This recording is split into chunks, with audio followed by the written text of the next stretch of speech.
This is breaking news. Mayor de Blasio is giving an update on the coronavirus pandemic in New York City. Let's go to it now. Inches of rain since the storm began last night. And we've had some wind, some substantial wind gusts up to 29 miles per hour in Central Park, 37 miles per hour at LaGuardia. But thankfully, it seems like in the next hour or two, we're going to see the rain calm down. We'll see more later on. There'll still certainly be effects tomorrow that we're going to keep watching, keep acting on. But I want to thank New Yorkers who listened to the warnings, made some real adjustments. People have heard the warnings especially and continue, please, to hear the warnings. Let's be careful wherever there's a lot of standing water. Be careful if you're driving through that to make sure it's something you can get through. If not, turn back, take another route. If you're out there walking around, don't go into situations where there's a lot of water that could end up being overwhelming. People have been great about keeping updated and acting on the information. Also want to thank some folks who went the extra mile in the last 24 hours. Custodial staff at schools. We had about 250 schools around the city where there was some particular potential for flooding. About 250 schools where custodial staff stayed overnight to make sure there were no problems. Thankfully, all those schools opened fully without any difficulty today. We had teams out dropping sandbags around key areas, particularly in Queens. We have 4,500 catch basins cleaned by DEP. Sanitation's been out there. Everyone has been doing a great job dealing with this challenge. Hopefully now we've seen the worst of it, and over the next couple of hours, again, the worst of the rain will pass. But we are going to remain vigilant throughout. Again, expect some impact even into tomorrow. To give you an update, our Acting Emergency Management Commissioner, Andy Demora. Andy, are you there? Yes, sir. Thank you very much. Good morning, everybody. Just a quick update. So the National Weather Service, we still have a flash flood watch in effect till 6 p.m. this evening. As the mayor had mentioned, we had approximately 3 inches of rain that has fallen already, and we could see totals of 3 to 4 inches with local higher amounts through tomorrow. And we are experiencing those winds gusts up to 40 miles an hour. And we will continue to monitor, of course, the weather in close contact with the National Weather Service and our third-party forecasting service. A couple of impacts. There haven't been many significant at this point, but we are staying vigilant. Our Emergency Operations Center is open since last night and will stay open through the remainder of the storm. We activated our flash flood emergency plan on Sunday. And with those winds, we want to make sure we're staying vigilant with that. We have our downtree task force on alert, and as well as our tow truck task force. We continue to host daily interagency conference calls with agency partners to coordinate the city's response to the storm. And some of those impacts, we had some roads that had some flooding, but all are passable. Some of those were on the FDR, Cross Bronx, BQE, and Grand Central, but we have crews on the scene to address those conditions. The MTA is reporting Staten Island rail service is suspended between Huguenot and Tottenville in both directions because of flooding, but no other disruptions on subways with the MTA. There are minor delays at area airports, but please check your local carrier before leaving home. PD, FD, and emergency management responders are monitoring roadway and neighborhood conditions. And we encourage everybody, please sign up for Notify NYC, the city's official emergency communications program, by go to nyc.gov/notify-NYC or calling 311 to get the latest information and the alerts from emergency management. And lastly, I want to thank all of our agency partners, including DEP, DOT, Sanitation, FDPD, and all the hardworking staff at emergency management who have been working around the clock to prepare and respond to this event. Thank you, sir. Thank you so much, Andy. I want to thank you and everyone at Emergency Management, and also all the good men and women who serve New York City who were out there yesterday evening, overnight even, like I said, those custodians, the folks cleaning the catch basins. A lot of people did a lot of hard work in the last 24 hours to make sure we came through this smoothly. Thank you to all of our city employees who just once again have shown incredible devotion. Again, we're going to keep watching this storm very carefully. Please, everyone, keep informed. We've also seen times where we get real surprises from Mother Nature. So keep informed. We'll keep you updated, and we'll keep taking the appropriate actions to keep all New Yorkers safe.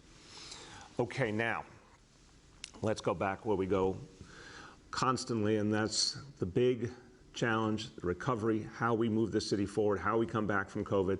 Has to be a recovery for all of us, and we're making great strides. We really are. You can see the life of the city coming back. You can see people doing so much to bring the city back. You can see the investments. We have to make sure as we bring the city back, you know, the president has the phrase, build back better. I love that phrase. It also has to be build back fairer. We have to make sure that the city is fair, that everyone is included. And that means realizing how important the things that people depend on in their neighborhoods are. Look, in the pandemic, people turned to their parks more than ever. Literally, I can't tell you how many times I talked to people who said they had never seen some parts of their local parks before the pandemic because there was no place else to go. They turned to the parks, they discovered new things, they found out how much they loved their parks, how great they were. And our parks team did an amazing job. They had demands put on them like never before, and they made it work. But one of the key things was to make sure that we invest in parks and communities that did not get their fair share over the years. And that's why we created the Community Parks Initiative in 2014. At the beginning of the administration, the idea was, yeah, we love our big famous parks, the sort of big, bold name parks that have lots and lots of support from the surrounding community, from the philanthropic world, business world. That's great. That's really great for all New Yorkers. But what about our community parks? What about the parks that aren't so famous, that didn't get the attention and love and investment they deserved? A lot of them are in places that many, many people depend on those parks. A lot of them are in communities where folks don't make a lot of money and need those parks. We say it, and it's true. For some people, their local park is where they go on their summer vacation because they can't afford to go anyplace else. So we, from the beginning, said we're going to reach those parks in all 5 boroughs, and 67 parks from the beginning have been improved, invested in, reimagined. $425 million in new funding from the beginning to help make sure that we are helping these parks, and we're going to now put more and more in. 10 new parks that we are investing in, that we're going to be continuing this investment for years to come because it's so important to get it right. It's so important to help our communities. And these are the parks, and you're seeing some of these images that people turn to, families turn to, kids turn to. It is the core of their life. I've heard people talk about their neighborhood park like the most important part of their growing up was the wonderful experiences they had in the park. We've got to be there for every community. I want you to hear from someone who really believes in this initiative and is now continuing to deepen it with her efforts. And I really appreciate her and her team. This is a labor of love for them. Our Parks Commissioner, Gabrielle Fialkoff. Thank you, Mr. Mayor. It is so exciting to join you today and share this good news with New Yorkers all across this city. As the mayor noted, during the pandemic, we have all learned that our parks are not a luxury, but a necessity. The Community Parks Initiative is built on this principle. CPI has already touched the lives of over 500,000 New Yorkers by transforming their relationships with their neighborhood parks. Since it was first launched in 2014, we've successfully revamped 62 neighborhood playgrounds with another 5 currently in process, putting over $300 million to work. Now we add 100 more parks. CPI is central to this administration's legacy in parks and open space. It has changed the way we approach neighborhood parks in 3 ways. First, CPI is about equity. We focus on community parks that have been overlooked by previous administrations, parks that have gone untouched for more than 2 decades. Second, CPI is about engagement. In fact, it changed the way we now build every park. Now, thanks to CPI, all parks projects begin with gathering the community together to learn what they want to see in their park. Third, CPI is built on partnership. We work with local groups to program and volunteer in these parks, extending and expanding the power of the investments we make. We're not only building parks, we're building communities. After today's announcement, our next step will be to hold community sessions for the next tranche of 10 parks. We will be reaching out to New Yorkers in each targeted to communities to learn what they want to see in their brand new parks. 167 vital community parks renovated and re-envisioned for the next generation. This is the legacy of the de Blasio administration. Thank you so much. Thank you so much, Commissioner, and thank you again. You and your team have really embraced this initiative in all these last 8 years, and now with your leadership, making it go farther and farther. Really, really appreciate the great effort, and it's going to leave a positive impact for decades to come on this city. Someone who believes in this, someone who has been championing it, helping us get it done in the City Council, and he understands how important it is to invest in the parks that aren't so famous but serve hundreds of thousands of New Yorkers. He's an energetic voice for parks investment. He's the chair of the Council Committee on Parks and Recreation, Councilmember Peter Koo.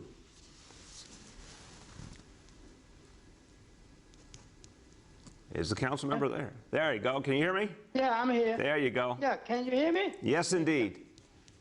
Good morning. Thank you, Mr. Mayor. I'm City Council Member Peter Koo. I'm chair of the Parks Committee. It became increasingly clear throughout the pandemic that our parks need to be considered essential infrastructure. When the city shut down, our parks remained the only place open for New Yorkers to relax, to exercise, and to decompress from the stress of a citywide lockdown. Like other agencies, parks felt the effects of severe budget cuts, 14% of its budget. Those cuts, however, were the second largest of every city agency. During this time, some parks fare better than others. Those with conservancies or those with more historic investments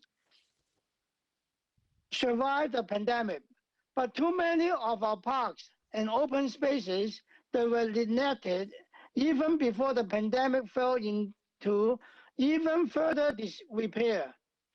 But the fact remains that not every neighborhood has equal access to capital, and many of our parks that continue to struggle do so because of time of underinvestment.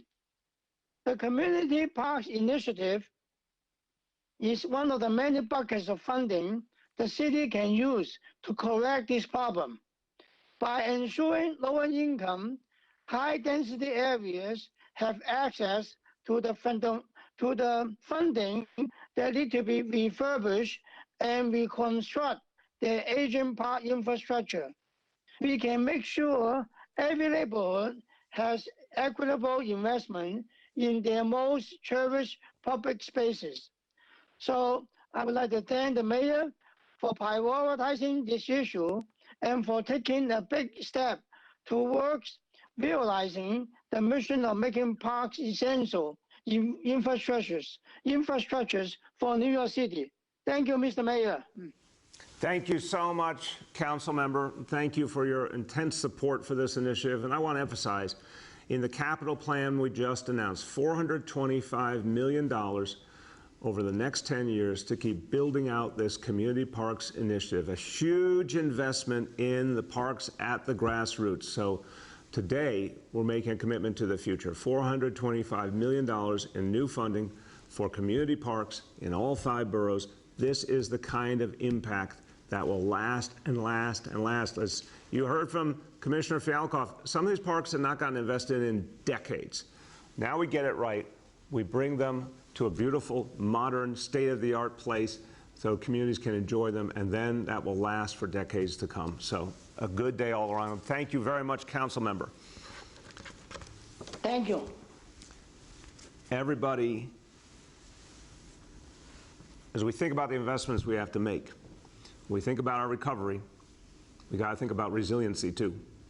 We're getting another reminder today from Mother Nature, but this is also a time when we think about one of the toughest moments, arguably the #1 natural disaster in the history of New York City, and we're just about at the anniversary 9 years ago when Hurricane Sandy hit, hurricane and nor'easter together, a superstorm, and what a horrible impact, how many thousands of lives harmed, people affected for the rest of their lives, families who lost loved ones. That is a moment, any of us who experienced it, we will never ever forget. And I went all over the city in the aftermath of Sandy. I saw so much devastation, and it was a reminder we have to keep making investments in resiliency because this is the world we're living in because of climate change. We talked last week about fighting back against climate change, doing the really foundational things we have to do to stop the climate crisis. That's job one for all of us, but the resiliency investments are necessary. We've been continuing to build upon the original $20 billion resiliency plan that came out of the Hurricane Sandy era.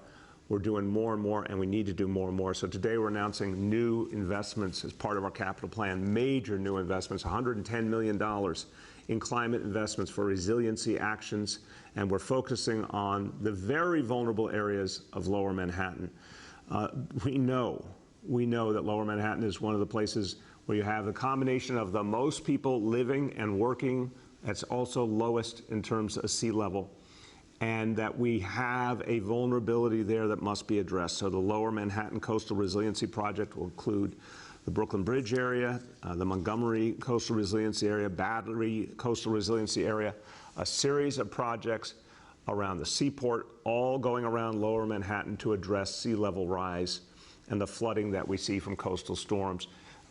We're talking about hundreds of thousands of people between the folks who live in Lower Manhattan and the folks who work there who are affected. We're talking about one of the greatest concentrations of subway lines anywhere in the city. This is an area that really needs to be protected. So this week, City Hall in your borough focused on Manhattan. Yesterday, we were focusing on great initiatives like open streets and shared streets, open spaces.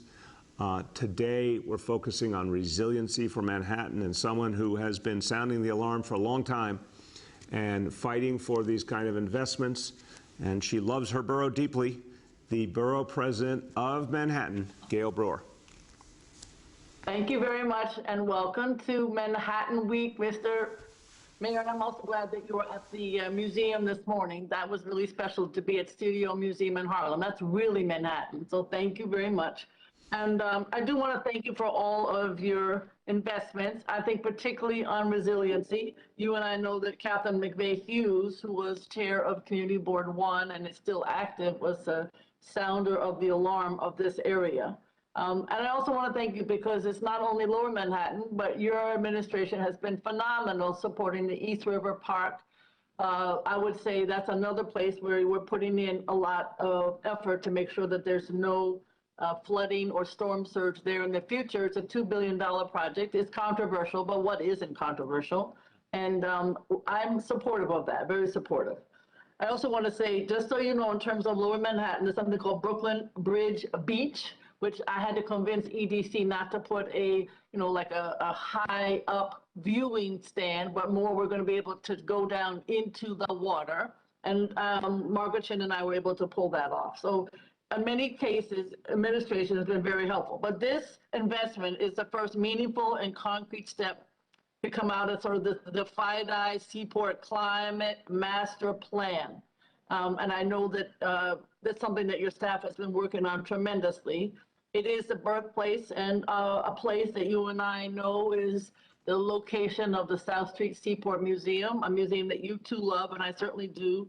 It's 290,000 workers, 62,000 residents and growing, and then 500,000 commuters who come to work, as you said, on all those amazing subways. It's got historic and cultural gems. And so really appreciate this down payment. It's going to take billions to get it right. And I know that by 2050, over a third of the buildings in Lower Manhattan will be at risk of storm surge. We know exactly what happened with Sandy, and it's always very revealing when you go to the South Street Seaport Museum on the pier and you see how high up Sandy went. You can't ever forget it. So the commitment today will unlock additional funding and pave the way for future investments from all levels of government. We don't ever forget the federal and the state and the city. That's what's going to be needed. And I'm certainly committed to working with the local community through the design process to ensure this project reflects its priorities. and I know that you'll do the same. So thank you for being leading Manhattan Week. You know I do love this borough. I'm not so good about the other boroughs, but I love our borough, and I look forward to continuing. Parks are part of the same effort. It's open space. They're often the place where resiliency takes place in addition. So thank you very much, and I look forward to the rest of the week and all of the opportunities. Thank you. Equally, Borough President, I look forward to doing some great things together this week and celebrating some great new actions and initiatives for Manhattan. Hey, I want to thank you personally. You and I have so many times talked about South Street Seaport and the Seaport Museum.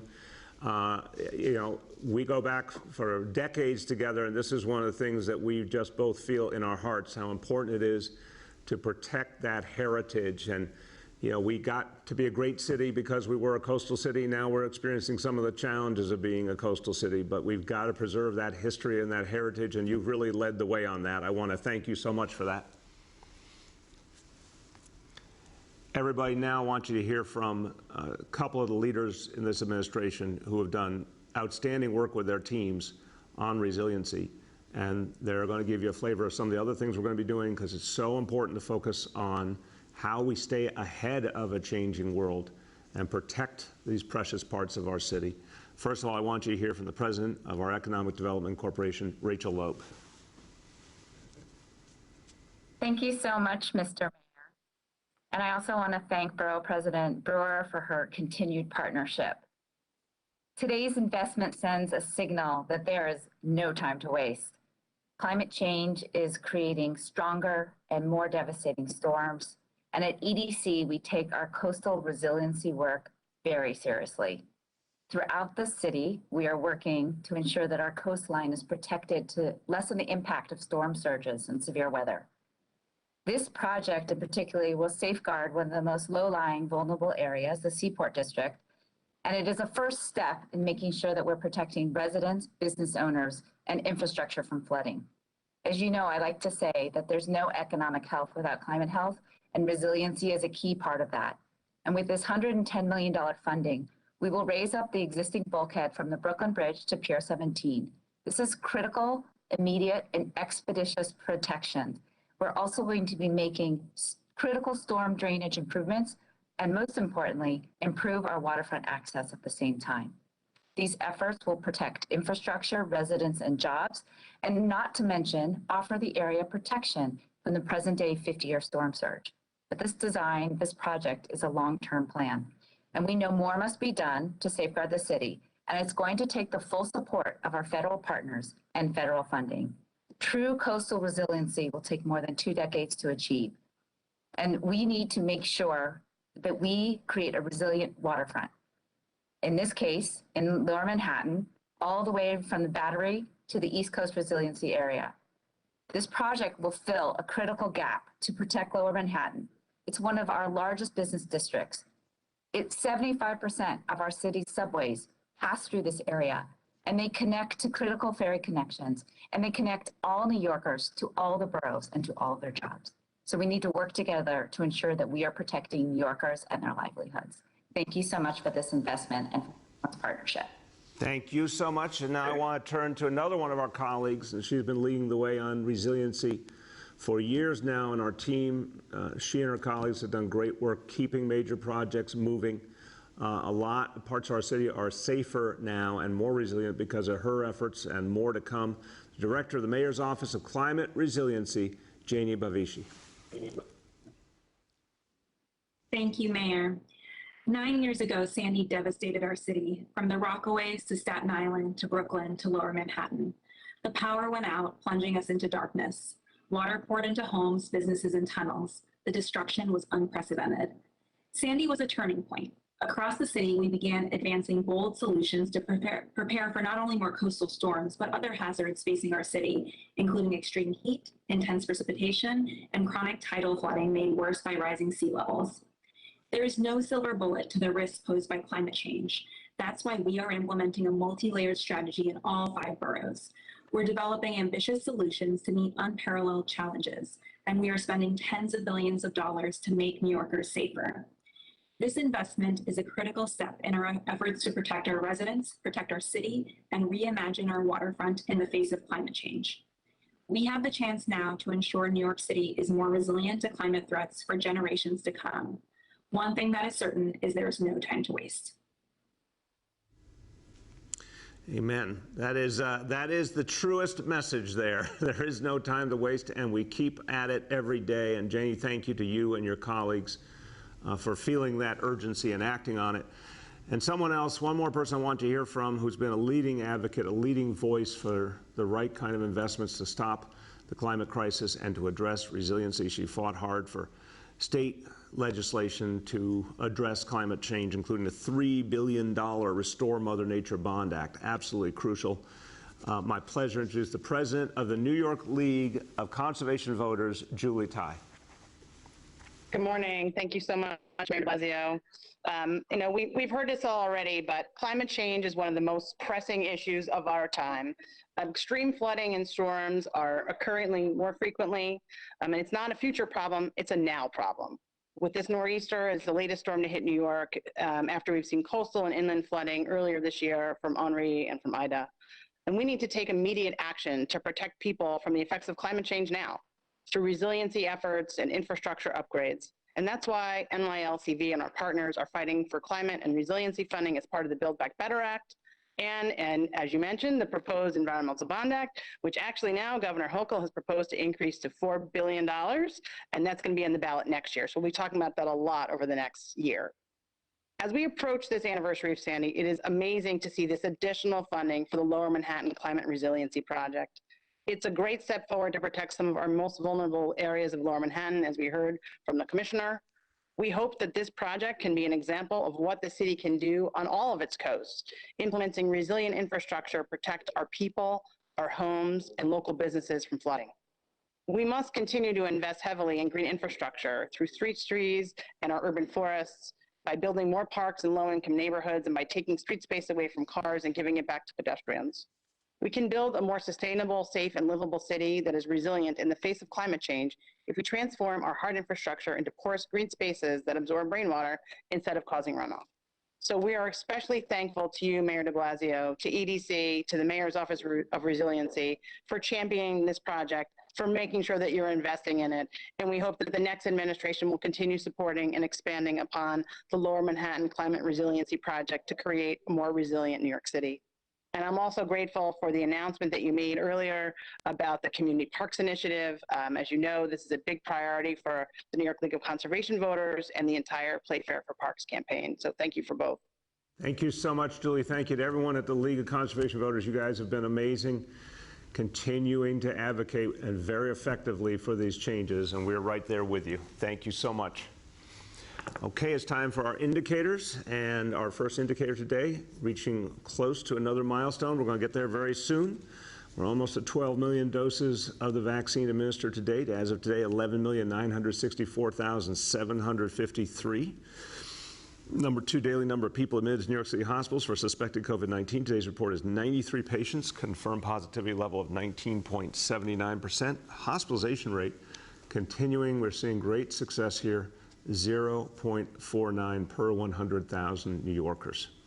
And then number three, new reported cases on a 7-day average. Today's report, 759 cases. Let me say a few words in Spanish. I want to go back to the weather we're experiencing today and what we're doing to address it. Nuestra ciudad está preparada para las fuertes lluvias durante todo el día.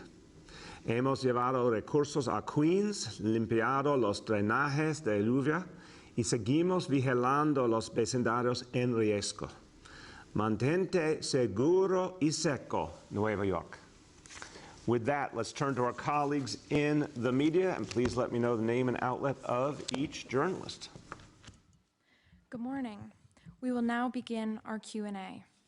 As a reminder, we are joined by Dr. Mitch Katz, Dr. Dave Choksi, Parks Commissioner Gabrielle Fialkoff, Acting Emergency Management Commissioner Andy Demora, Director of the Mayor's Office of Climate Resiliency Janie Bavishi, and President of the Economic Development Corporation Rachel Loeb. Our first question today goes to Andrew Siff from WNBC. Good morning, Mr. Mayor and everyone on the call. Mayor, with regard to the weather, can you talk about how you made the determination yesterday and last night not to have an OEM storm briefing, not to present sort of a more urgent message to New Yorkers? What was it that let you believe that this could be handled differently? Andrew, it's been just the constant updates. What we've done now is to bring in additional forecasting services beyond National Weather Service to constantly monitor, and what we saw yesterday morning has held throughout. We didn't see a major change in the storm, thank God, and the warnings that were being provided during the day yesterday proved to be consistent with what we saw as we went into the late night last night and again this morning. So it's all about the facts and the ability to confirm the facts. We did a lot more looking at what the storm was doing in the areas to the west of us, several hours ahead, and we saw consistency in the report. So luckily, again, we like when the reports are right and the reports tell us we're not going to have a big problem, and this time that held. Go ahead, Andrew. And children getting the vaccine. The best timing we've seen is that when the FDA likely offers its committee authorization today, and then the CDC authorizes a week from today, the vaccine could actually be shipped for children so that the first shots are by the end of next week. I don't know if Dr. Choksi could maybe lay out when he anticipates potentially the very first day might be that children are getting shots, and do you anticipate having those shots available at elementary schools across New York City? So Andrew, let me start, and I'll turn to Dr. Choksi and Dr. Katz. First of all, we're really excited about this. This is fantastic news that our youngest New Yorkers are going to be eligible for the vaccine. As you're going to hear from the doctors, we're looking at late next week or the week after, and that's fantastic. We're getting ready and excited, and I think there's going to be a whole lot of energy among parents to bring their younger kids in. We have a lot of sites ready, as always, and we're certainly going to consider what we need to do in our schools as well. But we may be starting this on a weekend, depending on the details, and we're going to rely on all the sites and all the centers we've had so far that have worked so well as we begin the effort. Dr. Choksi, then Dr. Katz. Thank you, sir. I want to start by just echoing your enthusiasm. We know how much this matters to parents of 5 to 11-year-olds who have been waiting for this. There are several steps to the sequence, which is particularly important when we're talking about pediatric vaccination, because we want to make sure that the most rigorous process is followed to ensure that the vaccine is safe and effective, as we have seen before. So today, as you mentioned, Andrew, the FDA Advisory Committee is meeting and deliberating on it. Assuming that that all goes well, it will go formally to the FDA for authorization. And then subsequently next week, the CDC will take it up as well. So with respect to a timeline, the very end of next week, I think is the absolute earliest. But I think it's more likely that it will be the week after that. But regardless of the precise date, we have been and will continue to prepare between now and then to make sure that, as the mayor said, all of our sites will be ready and people have the information that they need for this to be a safe and effective addition to our vaccination campaign. Thank you. Thank you. Dr. Katz, you want to add? Dr. Katz? Maybe unmute. This is something we always have to warn people on. We don't have Dr. Katz, I guess. Okay, we'll bring him back for the next one. Go ahead. Our next question goes to Marla from WCBS 880. Good morning, Mr. Mayor. We were in East Elmhurst this morning, and residents are very fearful of this storm. We saw a crew installing new pipe on Astoria Boulevard. This is a month after Hurricane Ida. I'm wondering, what's been done to improve the infrastructure in these neighborhoods and to prevent flooding from this storm and future storms? So Marla, there's a variety of things, some which have been acted on immediately and some of which are going to take a longer time, obviously. Take a look at the report we did that came out a few weeks ago on everything we learned that we have to do as a result of Ida. There are some areas we could make immediate improvements. Some of those community spaces called community driveways, we have an initiative that's going to be doing work on them immediately. We have some of the plans that we had already invested in Queens, for example, the $2 billion for Southeast Queens. That's been continued and in some cases sped up. Then the kinds of things I talked about, the immediate reactions, having the custodians do the extra work to prepare schools, the distributing the sandbags, the extra work to clean the drains. All of that was helpful in the last 24 hours. But the bigger investments to really prepare ourselves for massive storms, as we said, we're going to need an immense amount of federal and state help, and that's going to be a longer time frame. So we got different pieces running, but they're all running constantly to get this to be a more resilient city. Go ahead, Marla. And can you talk about the new notification system for those flood-prone areas? At what point do you issue an advisory, and how is that message being delivered? And do you feel that there's a need to open shelters during this storm? No, not during this storm so far as we're seeing, Marla, thankfully.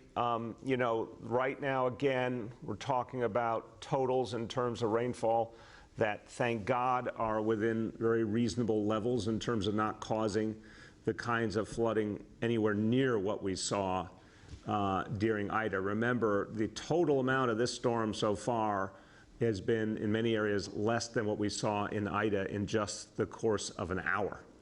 So, I mean, it's a stark, stark contrast.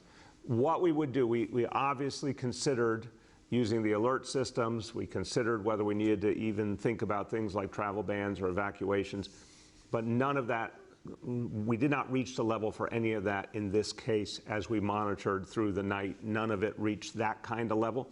But to your question going forward, we would, if we saw more serious, more dangerous weather coming, we'd tell people early as we saw it, get ready for an alert. We would use the cell phone alert system, which is very effective. We'd have people going door to door. If it was a mandatory evacuation, that would include NYPD and FDNY, telling people they had to move out. Of course, travel ban. All of these tools are available. And when we see even the possibility of needing those type of tools,